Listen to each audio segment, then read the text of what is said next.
নমস্কার, আমি রাজ। আপনারা দেখছেন খবর 24 ঘন্টা।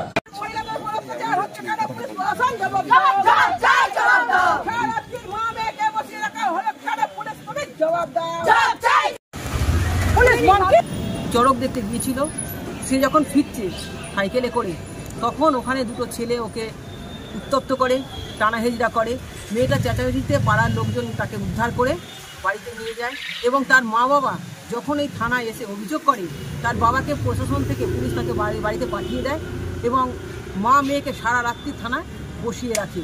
তাদের অভিযোগ নেওয়া হয়নি এবং মেয়েটাকে মহিলা কক্ষে বস করিয়ে রেখে তার উপর মানসিক একটা টর্চারও করা হয়েছে, এটা আমরা শুনেছি।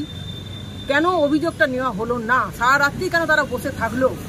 এবং যখন শিশু আধিকারিক থেকে তাদের চাপ দেওয়া হলো প্রশাসনকে, পরের দিন মঙ্গলবার দিন কেন তাদের অভিযোগটা নেওয়া হলো? আমাদের এটাই, তাহলে কি মহিলারা সুরক্ষিত নয়?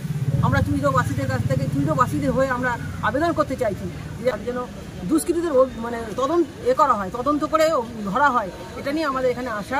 দুদিন আগে আমাদের এই যে উৎসব হয় সামনের সাততলায়, সেই গাজন উৎসব, সেই গাজন উৎসব থেকে ফেরার পথে এক মহিলার শ্লীলতাহানি হয়, নাবালিকা শ্লীলতাহানি হয় এবং তাকে অপহরণের চেষ্টা চলে।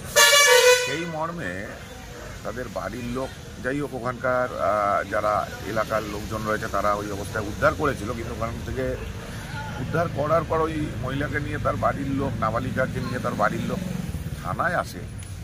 থানায় অভিযোগ জানাতে আসে, অভিযোগ জানাতে এসে থানাতেই হেনস্থা হতে হয়। সুতরাং এটা খুব দুর্ভাগ্যজনক। পুলিশ যেখানে